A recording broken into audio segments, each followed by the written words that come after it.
In the mid-14th century, the world stood on a precipice, unaware of the abyss staring back. A shadow was creeping from the east, a pestilence born of drought and desperation.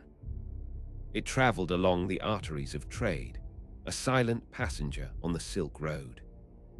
In the year 1346, this shadow reached the walls of Caffa, a thriving Genoese trading post on the Black Sea. The Mongol army, ravaged by the strange sickness, decided to share their affliction. It was the first and most horrific act of biological warfare in recorded history. The defenders of Caffa watched in abject terror as death itself rained down from the sky. Fleeing the dying city, Genoese traders took to their ships, carrying a cargo far deadlier than spice or silk. In October of 1347, 12 of these death ships drifted into the harbor of Messina, Sicily. The sailors who met them were greeted by a grotesque and terrifying sight. Most of the crew were already dead, their bodies blackened and swollen, and the few who remained alive were delirious with fever, their groins and armpits covered in oozing, dark boils the size of apples. They were living specters, babbling incoherently about a pestilence that had devoured their world. The authorities of Messina, in a panic, ordered the ghost ships out of their harbor, but it was too late. The plague had already disembarked, carried ashore by the black rats that scurried down the mooring ropes and the fleas that feasted on their blood. The invisible invader was now loose in Europe. The city of Messina was the first to fall, its streets quickly filling with the sounds of wailing and the stench of death as the horrifying symptoms began to appear among its people. The sickness was terrifyingly efficient, manifesting in 3 distinct and brutal forms. The most common was the bubonic plague, named for the grotesque buboes that erupted in the lymph nodes. These swellings, filled with pus and blood, were agonizingly painful, a physical manifestation of the body's losing battle. Victims suffered intense fevers, vomiting blood, and a delirium that plunged them into a waking nightmare before death claimed them in a matter of days. Then there was the pneumonic plague, an even more terrifying variant that attacked the lungs. It spread not by flea bite, but through the air, passed from person to person by a simple cough. Its victims drowned in their own bloody fluids, their breath becoming a foul, deathly spray that infected all who came near. This form made quarantine impossible and turned every home, every street, into a potential death trap, fostering a paranoia that shattered the bonds of family and community. The deadliest of all was the septicemic plague, a version where the bacteria multiplied directly in the bloodstream. There were often no buboes, no warning signs, just a swift and total shutdown of the body. Victims could be healthy in the morning and dead by evening, their skin turning a dark purple or black from widespread internal bleeding, which gave the disease its infamous name, the Black Death. This form was almost 100% fatal, a lightning-fast scythe that offered no hope of survival. From Messina, the plague exploded across Europe with terrifying speed. It followed trade routes, crawling up the Italian peninsula to cities like Florence, Venice, and Genoa. These bustling centers of wealth and culture became vast, open-air morgues. The writer Boccaccio described the scene in Florence, where the dead were piled in the streets like merchandise, their bodies tossed into mass grave with little more ceremony than a dead goat would receive. The social fabric of society disintegrated under the strain.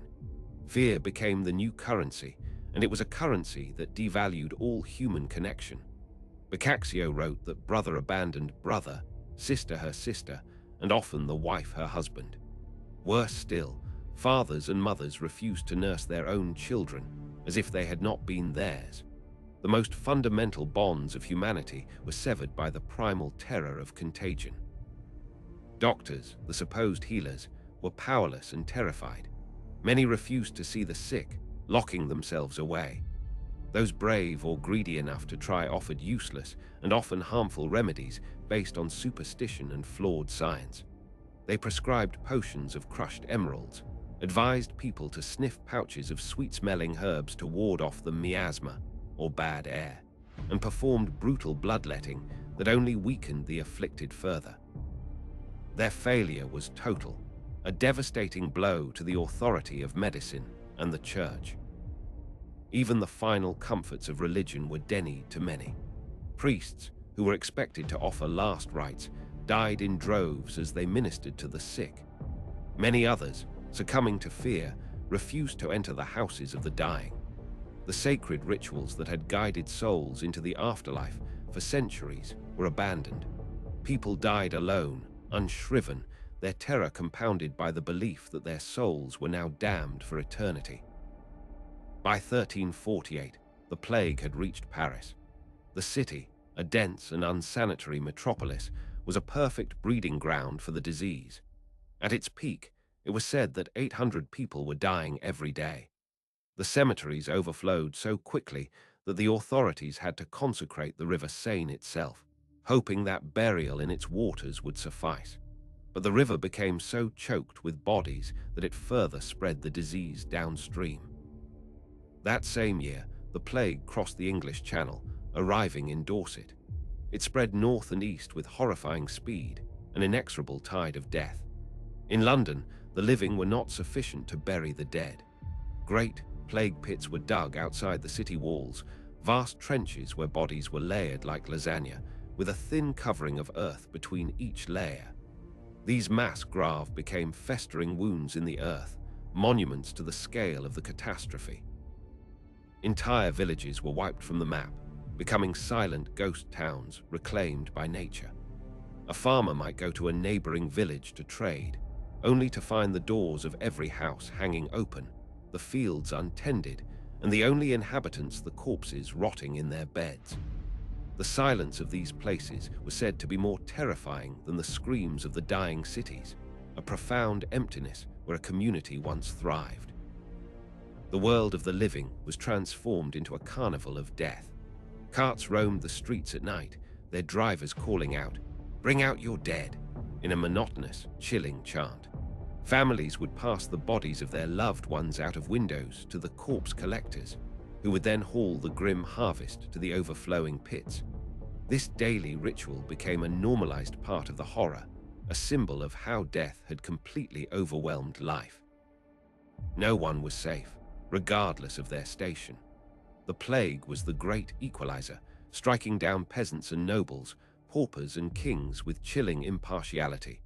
It killed King Alfonso XI of Castile, the only reigning European monarch to perish. It claimed the daughter of the English King Edward III. This randomness was perhaps the most terrifying aspect of all. Wealth, power, and piety offered no protection from the indiscriminate scythe of the pestilence. As the death toll mounted and prayers went unanswered, people's faith in the church began to fracture. If God was good, why would he unleash such a merciless punishment upon his flock? If the church held the keys to salvation, why were its priests and bishops dying alongside everyone else? This crisis of faith was profound, planting seeds of doubt and dissent that would later blossom into the Protestant Reformation. The plague didn't just kill bodies. It mortally wounded the spiritual authority that had governed Europe for 1,000 years. In the face of this existential terror, human responses fractured into extremes. Some turned to a frenzied hedonism, adopting the motto, "Eat, drink, and be merry, for tomorrow we die." They spent their last days and coins in taverns, engaging in wild debauchery, trying to squeeze every last drop of pleasure from a life they knew was fleeting. It was a desperate, defiant dance on the edge of the grave, a rebellion against the suffocating presence of death. At the other extreme were the Flagellants. These were groups of religious zealots who marched from town to town, believing the plague was God's punishment for humanity's sins. They sought to appease divine wrath through extreme acts of public penance. Their processions were terrifying spectacles of self-mortification, a desperate attempt to pay for the world's sins with their own blood and pain. Twice a day, the Flagellants would gather in a public square and perform their ritual. They would strip to the waist and form a circle, then proceed to flog themselves and each other with leather scourges tipped with iron spikes. The sound of the whips, the chanting, and the groans of pain created a horrifying symphony of repentance. The ground would run slick with their blood, a gruesome offering to an angry god. Initially, the flagellants were welcomed by terrified populations, who saw them as holy men sacrificing themselves for the salvation of all. Their arrival in a town was a major event, and many people flocked to join their ranks. However, their movements soon grew radical and dangerous. They began to claim they could forgive sins, directly challenging the authority of the church, and their fanaticism often spilled over into violence. By 1349, the Pope, Clement VI, saw the flagellant movement as a heretical threat to the church's authority. He condemned them, declaring their rituals an abomination and a form of superstition. The tide of public opinion turned against them. Once hailed as saviors, they were now hunted as heretics, their bloody processions broken up by secular authorities, and their leaders often captured and executed. Their desperate quest for salvation ended in persecution and death. The plague also gave rise to a powerful and morbid new artistic theme, the danse macabre, or dance of death. Depictions in art and literature showed skeletons, personifications of death, leading people from all walks of life, popes, emperors, knights, and peasants, in a final, grim dance to the grave. It was a stark reminder of the fragility of life and the ultimate equality of all people before the Reaper, a morbid obsession born from a world saturated with death. The sheer scale of the death toll is almost impossible to comprehend. Modern estimates suggest that the Black Death killed between 30 and 60% of Europe's population. In a span of just a few years, somewhere between 75 and 200 million people perished across Eurasia and North Africa. The world had never seen, and has not seen since, a demographic catastrophe of such magnitude. It was a wound from which civilization would take centuries to recover. Yet, even as the plague itself represented a terrifying, mindless force of nature, the human response to it birthed an evil that was deliberate, calculated, and born of pure hatred. In the suffocating atmosphere of fear and confusion, people desperately sought a reason for their suffering, a tangible enemy to blame for the incomprehensible horror that had befallen them. They needed a scapegoat, and they found one in the Jewish communities of Europe.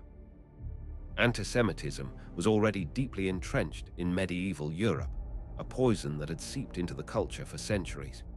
Jewish people were often forced to live in segregated ghettos, barred from many professions, and subjected to discriminatory laws and taxes. They were frequently cast as Christ killers and viewed with suspicion and hostility. The plague did not create this hatred. It merely provided the perfect storm for it to erupt into genocidal violence. The monstrous accusation that took root and spread like wildfire was that of well poisoning. A conspiracy theory, as virulent as the plague itself, claimed that an international Jewish conspiracy was poisoning the wells, springs, and food supplies of Christians to destroy Christendom. This lie was tailor-made for a terrified and superstitious populace, offering a simple, human explanation for a complex, natural disaster. It transformed their fear into righteous, murderous rage. The proof for these accusations was obtained in the most brutal way imaginable, through torture. In September of 1348, in the castle of Chillon in Savoy, several Jews were arrested and put to the rack. Under unimaginable agony, they confessed to whatever their tormentors wanted to hear.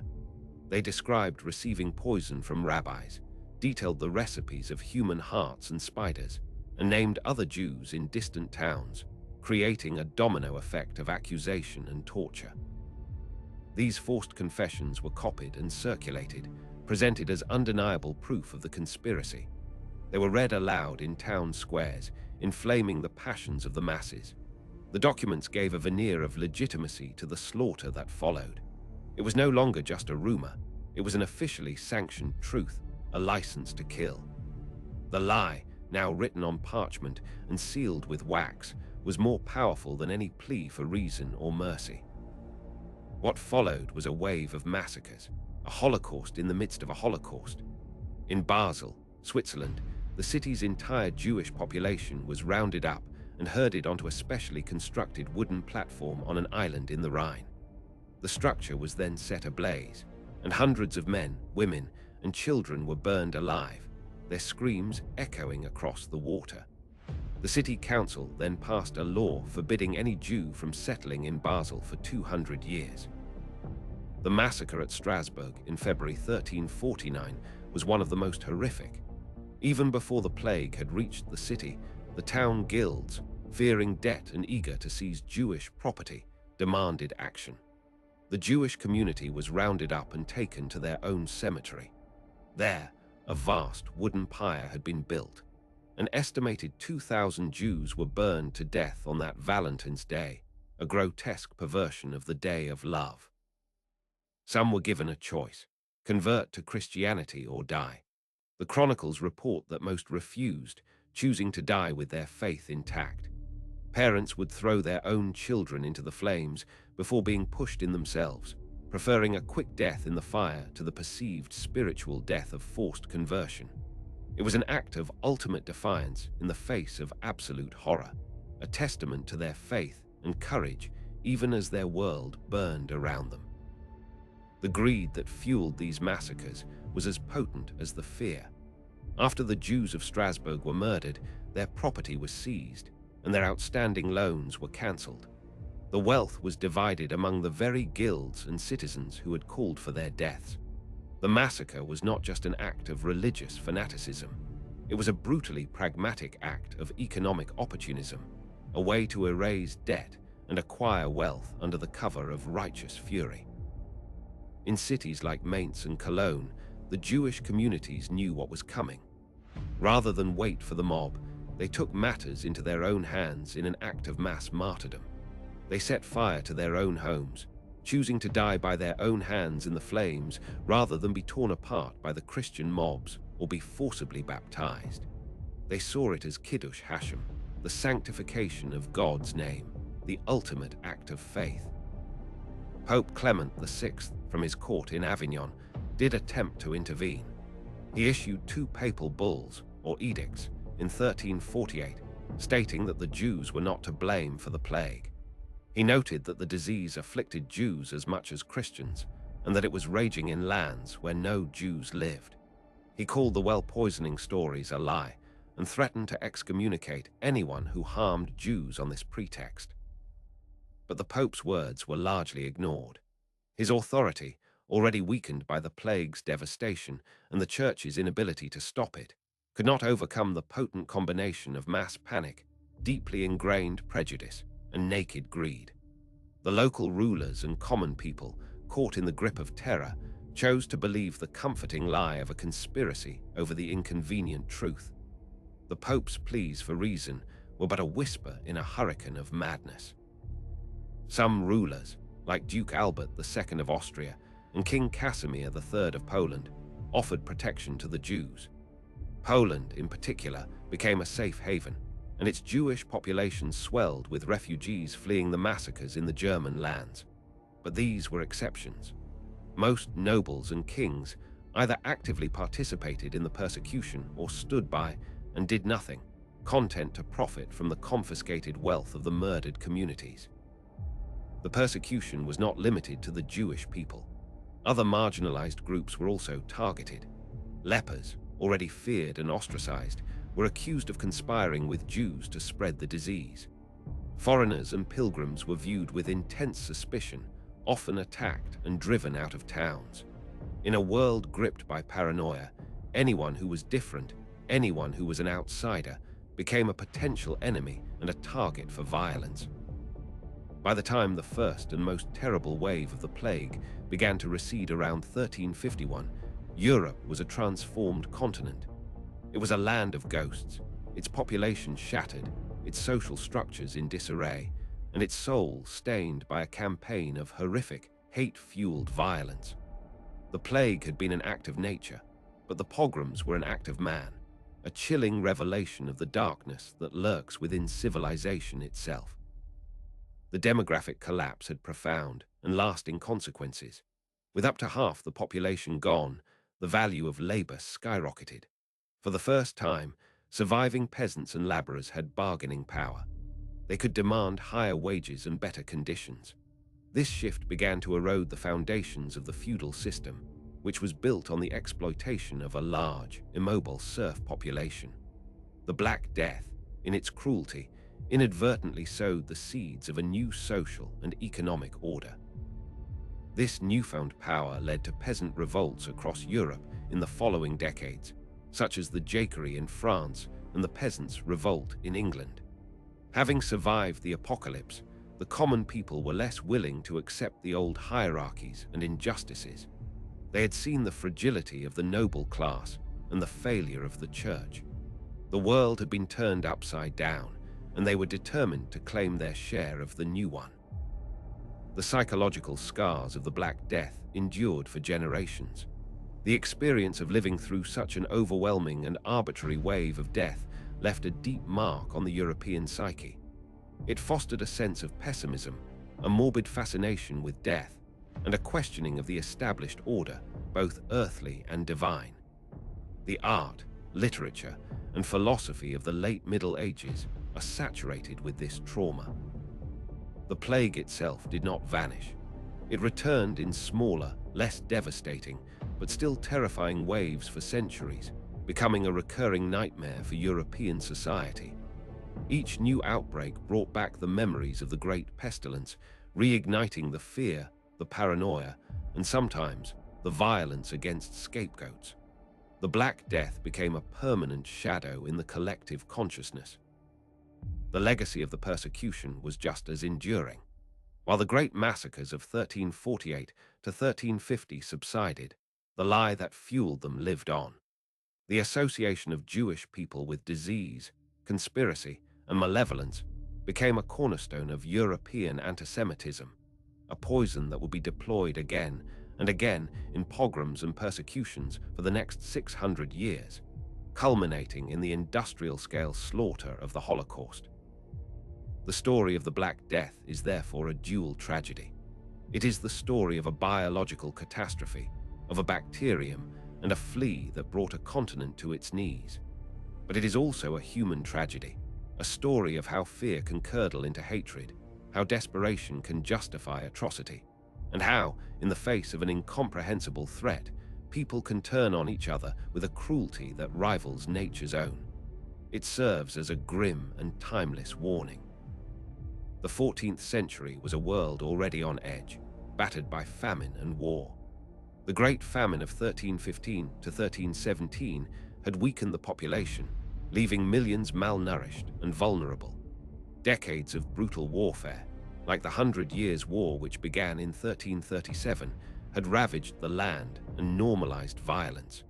This was a society primed for disaster, a brittle structure ready to shatter under the weight of the coming pestilence.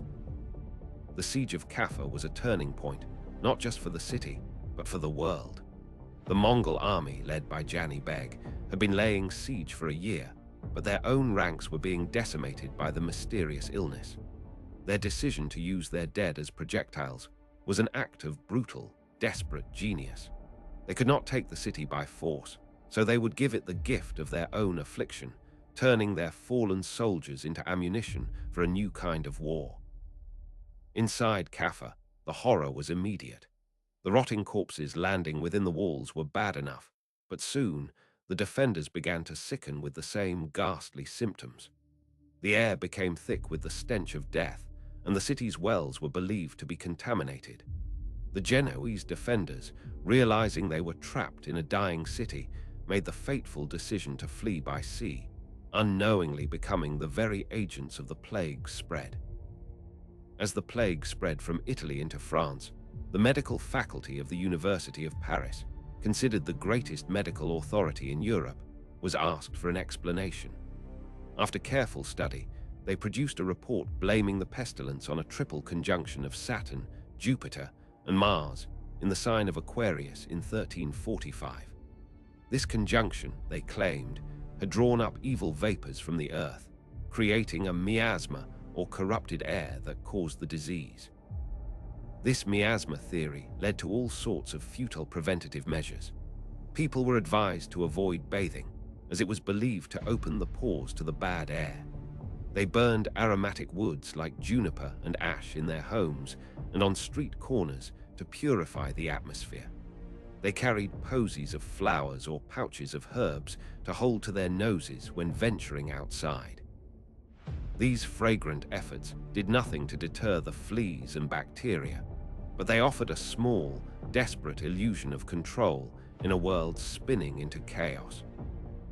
The plague's journey into the colder climes of northern Europe was relentless.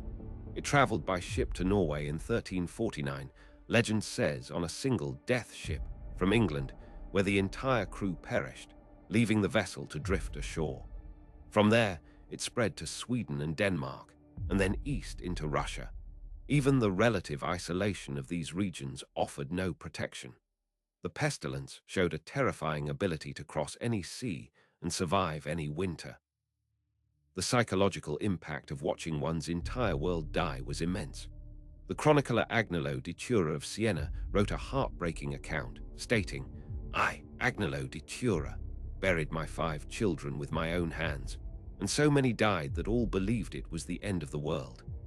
This profound sense of despair, the feeling that God had abandoned humanity and that the apocalypse was at hand, was a common thread in the writings of the time. It was a trauma from which there was no escape. In England, the devastation was so complete that it fundamentally altered the landscape and language. The death of so many French-speaking nobles and clergy accelerated the rise of English as the language of government and literature. Fields that had been farmed for centuries were abandoned, reverting to pastureland as the demand for grain collapsed and the supply of labor vanished. The green and pleasant land became, in many places, a wild and empty one. The search for a scapegoat was not just a product of popular hysteria. It was often encouraged by local rulers and nobles. For them, persecuting the Jewish population was a convenient way to deflect the anger and fear of the populace away from their own inability to protect them. It was also, as seen in Strasbourg, immensely profitable.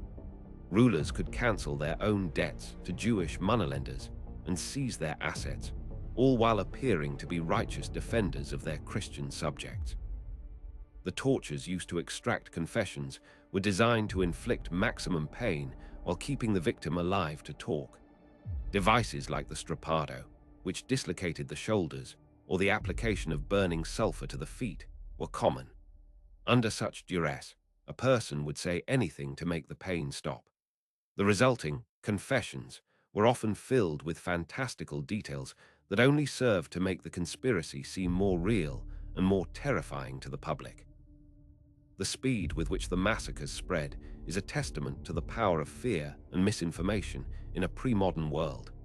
News of the confessions at Chillon and the subsequent burnings in Basel and Strasbourg traveled from town to town, carried by merchants, pilgrims, and messengers. Each retelling likely embellished the story, making the threat seem more immediate and the solution of extermination more necessary. It was a chain reaction of violent hysteria. In many German towns, the guilds were the main drivers of the persecution. These powerful associations of craftsmen and merchants often owed significant debts to Jewish moneylenders. For them, the plague offered a perfect opportunity to achieve a debt clearance by fire.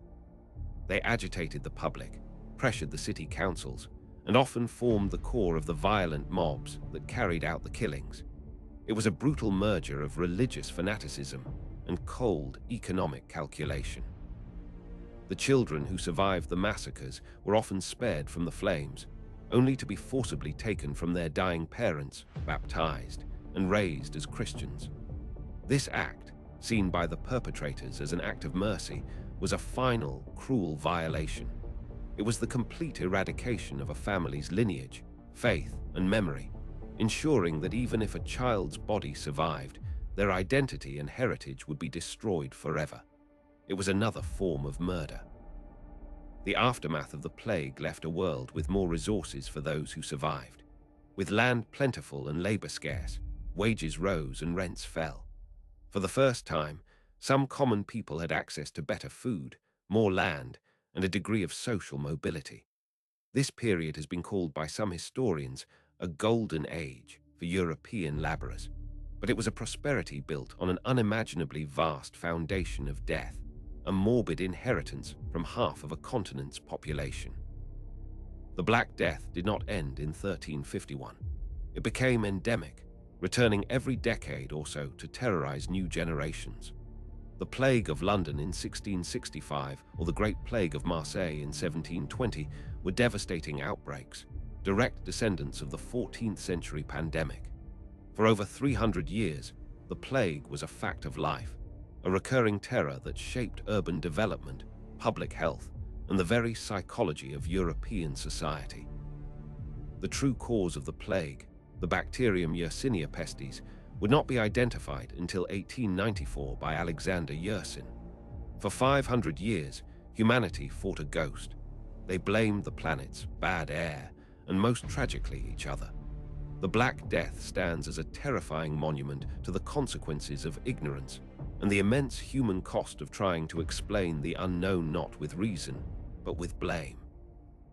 Ultimately, the story of the Black Death is a chilling mirror. It reflects not just the horrors of a medieval past, but the enduring fragility of our own societies. It shows how quickly fear can overwhelm reason, how easily social order can collapse, and how, in times of crisis, the search for a scapegoat can unleash a darkness within humanity that is every bit as deadly as any plague. The names of the diseases change, but the patterns of fear, blame, and persecution are a part of history that is never truly over.